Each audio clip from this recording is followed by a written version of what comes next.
Hello everyone. इस video में हम आपके साथ उत्तर प्रदेश उच्चतर शिक्षा सेवा आयोग की जो असिस्टेंट प्रोफेसर की वैकेंसी आई है उसके बारे में डिटेल से आपके साथ डिस्कस करेंगे और हर एक पॉइंट की बारीकी तक जाएंगे। अगर आप इस चैनल पे न्यू हैं तो प्लीज़ चैनल को सब्सक्राइब करिएगा और बेल आइकन प्रेस करिएगा। पूरा डिटेल से हम इसे कवर करेंगे, डिटेल से पूरे नोटिफिकेशन को देखेंगे और कवर करेंगे आपके साथ। वीडियो थोड़ी सी लंबी ज़रूर हो सकती है बट प्लीज़ कोऑपरेट करिएगा। चलिए स्टार्ट करते हैं। सबसे पहली जो इम्पॉर्टेंट चीज़ है वो है विज्ञापन संख्या 46 के भूगर्भ विज्ञान के एक पद और विज्ञापन संख्या 50 सहायता प्राप्त अशासकीय महाविद्यालयों में सहायक आचार्य की प्रतियोगात्मक परीक्षा 2021। एडवर्टाइजमेंट नंबर 46 में भूगर्भ विज्ञान का एक पद शामिल किया गया है और विज्ञापन संख्या 50 में सहायता प्राप्त अशासकीय महाविद्यालयों में सहायक आचार्य की परीक्षा के बारे में। देखिए, आपके लिए जो इम्पोर्टेंट है वो ये है कि आवेदन या रजिस्ट्रेशन शुरू हो चुके हैं और रजिस्ट्रेशन 25 फरवरी से शुरू हो चुके हैं। ऑनलाइन आवेदन का जो शुल्क जमा करने की तिथि है वो भी 25 फरवरी से शुरू हो चुकी है। रजिस्ट्रेशन की जो लास्ट डेट है वो है 26 मार्च 2021। इसे ज़रूर ध्यान रखिएगा और टाइम से अपना फॉर्म फिल कर लीजिएगा। ऑनलाइन शुल्क जमा करने की जो लास्ट डेट है वो है 26 मार्च और आवेदन को सबमिट करने की जो लास्ट डेट है वो है 27 मार्च 2021। नेक्स्ट हम बात करते हैं जो आपके लिए इम्पॉर्टेंट है, उसे देखेंगे। देखिए, आवेदन स्वीकार किए जाने की लास्ट डेट तक अभ्यर्थियों को अपनी जो मिनिमम एजुकेशनल क्वालिफ़िकेशन है उसे पूरा करना ज़रूरी है और इन केस अगर उसको ये जो मिनिमम क्वालिफ़िकेशंस हैं अगर वो उसे पूरा नहीं करता है तो इसका ज़िम्मेदार वो खुद होगा। और आयोग अपनी तरफ से क्या कर सकता है कि उसके निरस्त भी कर सकता है, उसके जो आवेदन है उसको निरस्त भी कर सकता है। उसे अभ्यर्थी को खुद ध्यान देना है कि जो भी मिनिमम क्वालिफ़िकेशंस हैं उसने वो लास्ट डेट तक फॉर्म अप्लाई के पूरी कर चुकी होनी चाहिए। मतलब कि अगर आपका एमए में 55% चाहिए हैं तो ये आपको लास्ट डेट तक जब फॉर्म सबमिट हो रहा है तब तक उससे पहले पहले ही आपको ये एजुकेशनल क्वालिफ़िकेशन पूरी करनी चाहिए तभी, वरना अगर ऐसा नहीं होता है तो उसके लिए आप खुद उत्तरदायी होगे, उसके लिए आप खुद रिस्पॉन्सिबल होगे। एक और चीज़, ऑनलाइन आवेदन सबमिट हो जाने के बाद कार्यालय में अभ्यर्थी की श्रेणी, उप श्रेणी, जन्म तिथि में परिवर्तन नहीं हो सकता है। इसलिए रजिस्ट्रेशन करते समय बहुत ज़्यादा ध्यान रखें कि जो भी आप इन्फॉर्मेशन दे रहे हैं, फिल कर रहे हैं, वो बिल्कुल सही होनी चाहिए। गलत अगर आपने जेंडर फिल कर लिया है या जेंडर लिंग के अनुरूप फ़ोटो अलग है तो इसके लिए आप खुद ज़िम्मेदार हैं और आपको संशोधन करने का जो मौका है वो आयोग इस सब चीज़ों के लिए नहीं देने वाला है। कौन कौन सी चीज़ों के लिए? जैसे आपकी जो कैटेगरी है, आपकी जो डेट ऑफ बर्थ है, आपका जो जेंडर है उसके लिए। और हाई स्कूल का जो आपका होगा मार्कशीट, उसमें जो आपकी जन्म तिथि होगी, जो डेट ऑफ बर्थ होगी, वही मान्य होगी। नेक्स्ट बात करते हैं कि एप्लीकेशन फ़ीस क्या है। ईडब्ल्यूएस के लिए 2000 बहुत ज़्यादा है यार 2000 बहुत ज़्यादा है यार। अन्य पिछड़ा वर्ग ओबीसी वालों के लिए 2000, अनुसूचित जाति के लिए 1000 और अनुसूचित जनजाति के लिए 1000 रुपये। तो काफ़ी ज़्यादा फ़ीस है, कोई नहीं। चलिए आगे बात करते हैं। अन्य राज्य के जो भी यूपी से अदर स्टेट्स के हैं और वो कैंडिडेट्स इस फॉर्म के लिए अप्लाई कर रहे हैं, वो अगर ओबीसी वाले हैं या फिर एससी एसटी वाले हैं तो उन्हें जनरल कैटेगरी में ही देखा जाएगा। अदर स्टेट वालों की यहाँ पे बात हो रही है। तो अन्य राज्य के जो आरक्षित वर्ग के अभ्यर्थी हैं उन्हें किस में सम्मिलित किया जाएगा? सामान्य वर्ग में शामिल किया जाएगा। उनके लिए जो शुल्क जमा करना होगा उन्हें 2000 रुपये शुल्क जमा करना होगा। वो ये नहीं कह सकते कि हम ओबीसी हैं, एससी एसटी हैं, क्योंकि वो यूपी के बाहर के हैं इसलिए वो जनरल में काउंट किए जाएंगे। नेक्स्ट बात करते हैं जो इम्पॉर्टेंट है, मिनिमम एज क्या होनी चाहिए, अधिकतम आयु मैक्सिमम एज क्या होनी चाहिए। अंतिम तिथि को अधिकतम आयु जो होनी चाहिए वो 62 ईयर्स तक की होनी चाहिए। नेक्स्ट बात करते हैं आरक्षित श्रेणी से रिलेटेड। इसमें आपके लिए कुछ ज़्यादा इम्पोर्टेंट नहीं है, जहाँ भी होगा मैं आपको खुद बता दूंगी क्योंकि मैंने इसे पूरा रीड करा है। उसके बाद ही मैं आपको इस वीडियो के थ्रू बताने की कोशिश कर रही हूँ। यस, अब हम बात करेंगे कि मिनिमम एजुकेशनल क्वालिफ़िकेशन क्या चाहिए हैं। ये जो डिसिप्लिन है arts, commerce, humanities, education, law, social science, sciences, languages, library science, physical education, journalism, mass communication, इसके लिए जो एलिजिबिलिटी है वो ये है। सबसे पहले या तो आप एलिजिबिलिटी ए फुलफ़िल करते हो या तो आप एलिजिबिलिटी बी फुलफ़िल करते हो।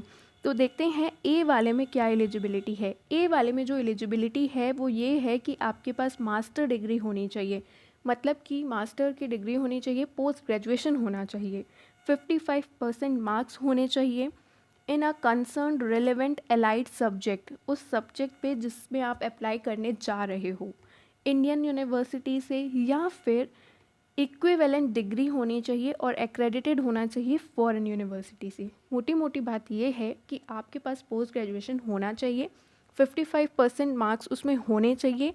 बट हाँ, ओबीसी, एससी, एसटी इनको 5% मार्क्स का रिलैक्सेशन दिया गया है इसमें।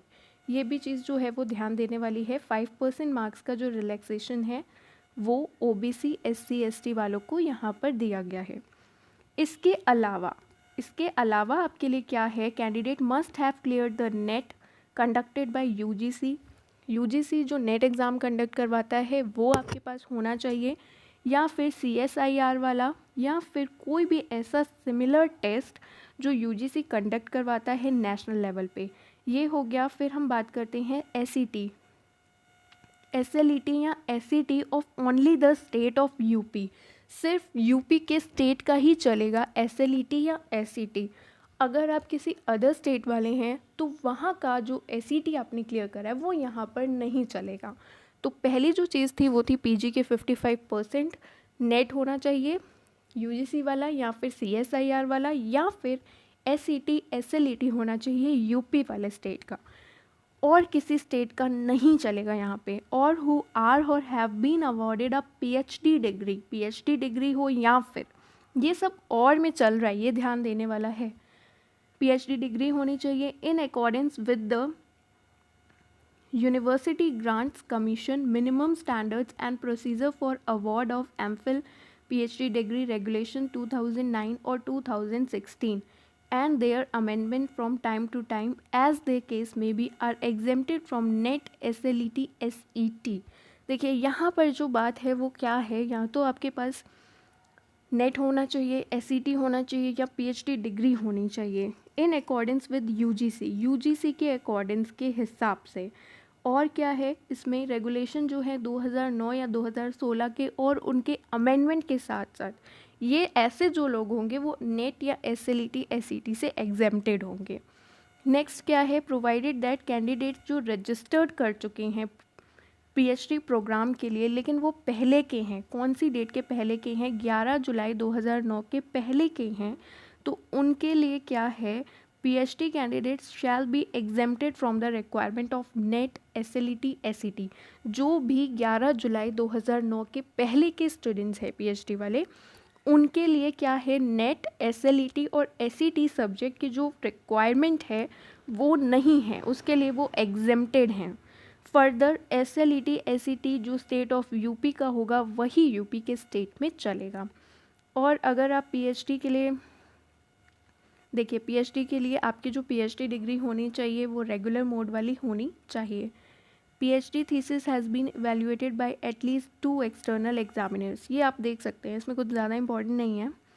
और बी वाला देखिए, ये इंपॉर्टेंट है, एक minute, note, NET, SLET, SET shall also be not required for the master program and discipline जिसके लिए NET, SLET, SET is not conducted by UGC, CSIR और similar test accredited by UGC. कहने का मतलब है जो नेट है, एसएलईटी है, एसईटी है, ये ज़रूरी नहीं है उन प्रोग्राम्स के लिए जिसमें ये कंडक्ट ही नहीं करवाया जाता है। अब किसी सब्जेक्ट में यूजीसी नेट कंडक्ट नहीं करवा रहा है, सीएसआईआर नेट नहीं कंडक्ट करा रहा है, एसईटी, एसएलईटी नहीं हो रहा है, तो फिर वहाँ पे उसकी ज़रूरत है ही नहीं ये सब चीज़ों की। और जो है वो बी वाला पॉइंट, अगर आपने पीएचडी डिग्री ऑब्टेन करी है किसी फॉरेन यूनिवर्सिटी इंस्टीट्यूशन से जिसकी जो रैंकिंग है टॉप 500 में आती होनी चाहिए, या फिर क्यूएस या टाइम्स वाली रैंकिंग में। तो ये था आपकी एलिजिबिलिटी की बात। और देखते हैं, एलिजिबिलिटी जो थी वो मैंने आपको बता दी है। अब हम चलते हैं यहाँ पे, ये बहुत इंपॉर्टेंट है। Relaxation of 5% shall be allowed at the master level for the candidates belonging to SC, ST और OBC, non creamy layer, differently abled, blindness and low vision, deaf and hard of hearing. तो इन सब के लिए जो 5% का relaxation दिया गया है मास्टर लेवल पे, मतलब 55% रिक्वायरमेंट था, बट आप लोगों के लिए जो OBC हैं, SC ST हैं, इनके लिए जो है वो 50% इनफ है for post graduation master level पे। नेक्स्ट बात करते हैं और क्या इम्पोर्टेंट है।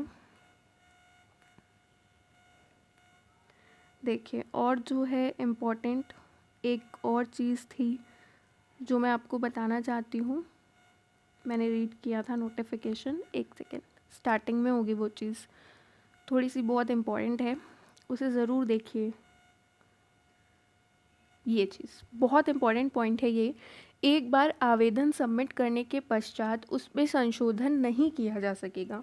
मान लो आपने एक बार फॉर्म को सबमिट कर दिया है और फिर आप चाहते हो कि उसमें आप कोई भी चेंजेस लेके आओ, तो वो चेंजेस आप नहीं ला सकते हो उसमें। अब ऐसी कंडीशन में अगर आपसे कोई भी मिस्टेक हो जाती है तो उसके लिए आपको दूसरा फॉर्म भरना पड़ेगा, और जो आपने पहले फॉर्म में फ़ी सबमिट करी थी वो वापस भी नहीं करी जाएगी, ठीक है। और उसके लिए आपको एक नया आवेदन करना पड़ेगा, और जो आप लास्ट टाइम आवेदन कर रहे हो केवल वो मान्य होगा, वो स्वीकार किया जाएगा।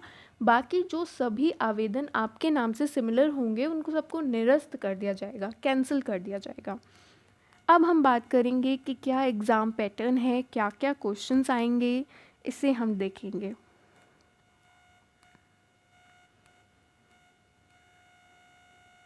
देखिए, एग्ज़ाम पैटर्न की बात करते हैं तो एग्ज़ाम पैटर्न कैसे होगा, चयन का क्या आधार है। देखिए, इसका जो चयन होगा वो आपका लिखित परीक्षा के थ्रू होगा और साक्षात्कार के होगा। मतलब एक आपका रिटन एग्ज़ाम होगा, इसके लिए आपका एक रिटन एग्ज़ाम होगा प्लस आपका इंटरव्यू भी होगा। ये दोनों चीज़ें होंगी, रिटन एग्ज़ाम और इंटरव्यू। और अगर हम बात करते हैं तो लिखित परीक्षा में जो उत्तीर्ण होंगे, जो रिटन एग्ज़ाम को क्लियर कर चुके होंगे, वही इंटरव्यू के लिए कॉल किए जाएंगे। ये तो नॉर्मल सी बात है। लिखित परीक्षा हेतु जो आपका प्रश्न पत्र आएगा वो MCQ बेस्ड होगा। कैसा होगा? MCQ बेस्ड होगा, वस्तुनिष्ठ होगा। सामान्य ज्ञान और संबंधित वैकल्पिक विषय होंगे। उसमें क्या होगा, एक तो आपका सामान्य ज्ञान होगा, इट मीन्स GK चेक करी जाएगी आपकी, और जो भी आपका ऑप्शनल होगा, वो ऑप्शनल सब्जेक्ट जो भी होगा वो देखा जाएगा। अब देखते हैं लिखित परीक्षा के लिए निर्धारित अंक जो हैं वो हैं 200 मार्क्स। मतलब जो आपका रिटन एग्ज़ाम होगा वो कितने मार्क्स का होगा? 200 मार्क्स का आपका रिटन एग्ज़ाम होने वाला है, जिसमें से 60 जो होगा वो GK का होगा और 140 जो होगा वो ऑप्शनल होगा। ये ध्यान रखना है। साक्षात्कार के कितने मार्क्स होंगे? 30 मार्क्स होंगे। एक बार मैं फिर से आपको पढ़ाती हूँ और बताती हूँ क्या है। देखिए, लिखित परीक्षा के लिए जो निर्धारित अंक है वो 200 मार्क्स का होगा, जिसमें से GK आएगी 60 मार्क्स की और ऑप्शनल आएगा 140 का। और जो इंटरव्यू होगा वो आपका 30 मार्क्स का होगा। सभी विषयों में सामान्य ज्ञान के 30 प्रश्न होंगे और वैकल्पिक विषय 70 प्रश्न होंगे। मार्क्स 200 होंगे बट क्वेश्चंस 100 होंगे। ये चीज़ डीपली है, इसे ध्यान से समझिए। जो मार्क्स होंगे, मार्क्स कितने मार्क्स का होगा? वो होगा 200 मार्क्स का, बट क्वेश्चन क्या होंगे? क्वेश्चन आपके होंगे 100 क्वेश्चन होंगे, और एक क्वेश्चन जो होगा वो आपका 2 मार्क्स का होगा। दोनों में 200 प्लस 30 प्राप्त अंकों के आधार पर जो सूची मेरिट लिस्ट निकलेगी उसके हिसाब से आपका एग्ज़ाम होगा, मतलब उसके हिसाब से आपका चयन होगा। प्रश्न पत्र में कोई भी ऋणात्मक मार्किंग नहीं होगी, कोई भी नेगेटिव मार्किंग आपके एग्ज़ाम में नहीं होगी। प्रश्नगत पदों पर चयन हेतु लिखित परीक्षा का आयोजन प्रयागराज में किया जाएगा, और जो आपका एग्ज़ाम होगा वो कहाँ पर होगा? प्रयागराज में होगा। एक बार मैं आपको फिर से बता देती हूँ, ये बहुत इम्पॉर्टेंट चीज़ है जो आपके, देखिए मैं इसे थोड़ा सा जगह लेके बता देती हूँ साइड में। देखिए, जो रिटन एग्ज़ाम होगा आपका वो 200 मार्क्स का होगा, प्लस जो 30 मार्क्स होंगे ये होगा इंटरव्यू। ये है मार्क्स।